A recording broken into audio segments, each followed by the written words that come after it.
How to use screen time to track iPhone usage.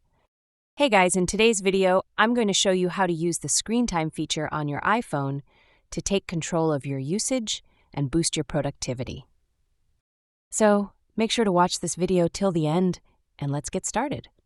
Do you ever find yourself endlessly scrolling through social media or playing games without realizing how much time has passed? Well, Apple has a built-in feature called Screen Time that helps you monitor and manage your iPhone usage. Open your iPhone settings by tapping the gear icon on the home screen or app library.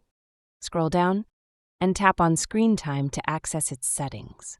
If you haven't enabled it yet, tap Turn on Screen Time and follow the on-screen instructions to complete the setup. Once activated, you'll see detailed stats showing your daily and weekly screen time usage. You can also view which apps you spend the most time on. Set app limits to restrict how long you use certain apps. Use downtime to schedule periods when you don't want to be disturbed by notifications. And to keep your settings secure, add a screen time passcode to prevent any unauthorized changes. And that's how you can stay in control of your iPhone habits using screen time. That's all for the video. If you found this helpful, don't forget to like, share, and subscribe for more iPhone tips. Thanks for watching, and I'll see you in the next one.